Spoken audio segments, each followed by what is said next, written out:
Good morning. How are you doing today, Steve? Good morning. How are you? And you say your name Arrow? Arrow as in bow and arrow. Yep.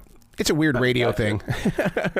Good. Yeah, thank you for having me. Appreciate it. Dude, I want to know more about the foundation because I'm all about outreach. I'm all about educating listeners on how they can really put themselves more into the community. Thank you so much, Arrow, for asking. Hey, I wanted to let you know something as an aside. My nephew is in Charlotte right now. He is a member of the Boston Red Sox AAA team. Wow. And he is playing there, the Woo Sox, they call them. And you're going to see him up in the big leagues, I think, pretty soon. His name is Nick Sogard. And he's a really great player. He's leading his team in home runs, batting average, RBIs. He's a really good player. And he's in there, Charlotte, playing right now. So oh, my God. My God. Well, yeah. he's in a great place for baseball because the stadium uptown is just unbelievable. That's what he said. Yeah, we talked to him last night. My sister's there. That's his mom. And he's a good player. So you'll be seeing him up there anyway. Anyway, talking about the foundation. We're coming up on the 2-year anniversary of my son's passing. And so my family has created what is called the Captain John J. Sachs Family Foundation. People want to know about John.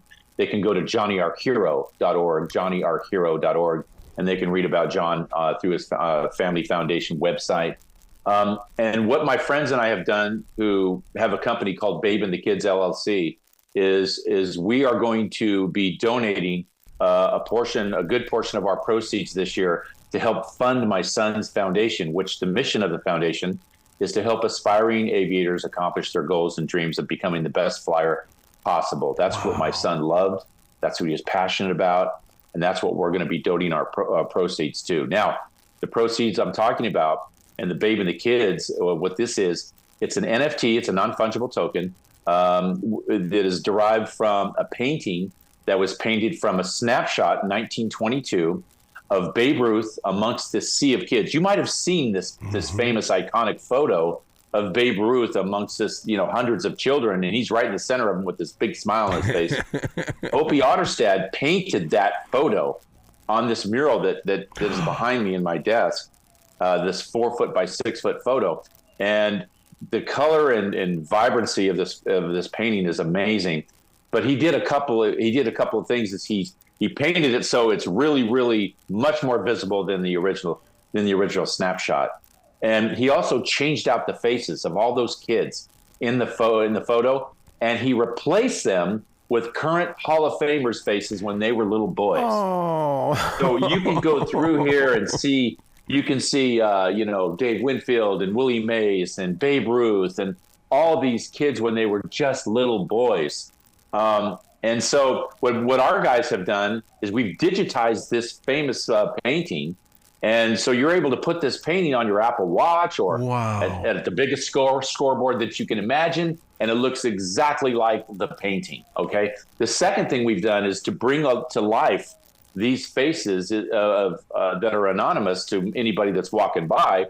You're able to hover over the face, the name comes up, then you double-click the name, and a 3-minute video comes up thanks to the Major League Baseball footage of him playing in the big leagues. Oh my God. So that's the interactivity you get. Let's say that you're, for example, at Yankee Stadium, and the Yankees or the Dodger Stadium, who've already purchased one of these, and they've have it in a big mural. You're able to have hundreds of people at the same time click a QR code in the upper right-hand corner and work this interactivity through their Apple phone or their iPad.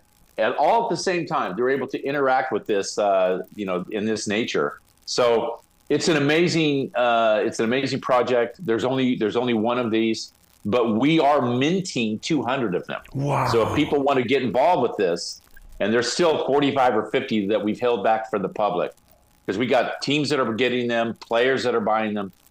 Go to babeandthekids.com and click on that and put your name on the wait list, and we'll get a hold of you, because we're going to be minting in about 10 days to 2 weeks. So if they want to go and get one of these, they're still available. They're not cheap, but they're amazing. There's only going to be 200. But you know how baseball card collectors are, Steve. We want this stuff. We want this to be in our collection.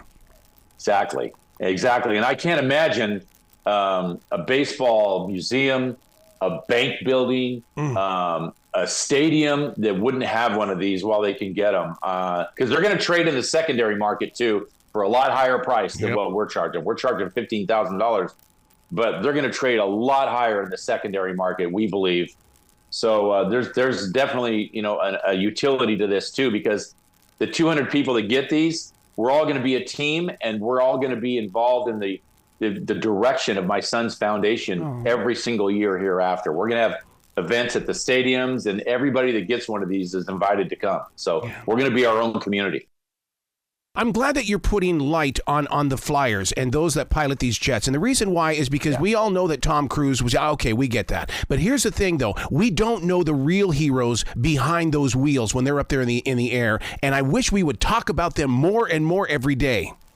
Yeah, and the complexity to fly one of these. I mean, my son was a really intelligent young man, but more than that tells the story of what he was as a pilot. Is he was a dogged competitor. Wow. My son, if you were tied with him on the smarts and all that, and he was a lot smarter than me, but if you had to get in the ring with him as far as competitive nature, you might as well just bring your lunch and dinner for a few days, because you're going to be there a long time. And that's why he was such a good Marine. Is he loved it, he lived it, and he was passionate about what he did.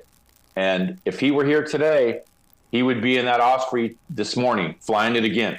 No question about it, protecting the country. That's what he was about. I'm one of those people that's addicted to their VR goggles. With an NFT, can we place it somewhere in that VR goggle and I can walk through that crowd of people? Because I would love that, dude.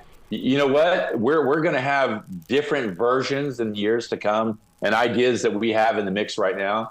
That would be a great thing to do. Oh my God. We're not that complex yet, but the interactivity with this thing is incredible. To sit there on your iPhone, on your iPad, or if you have it in a monitor your own, and see this interactivity, it's like state-of-the-art stuff, and it's phenomenal. Really is. I love it. What's the website one more time? Because I want listeners to go there, and I want them to experience this. Thank you. They can go to Babe and the Kids, babeandthekids.com. And get on there and put your name on the wait list after you check it out, and we'll be in touch. Please come back to this show anytime. In fact, let's go watch a baseball game here at Knight's Castle. I heard it's great. Thank you so much. Thank you for having me. You be brilliant today, okay, sir? Thank you, sir. You as well. Thanks, Errol.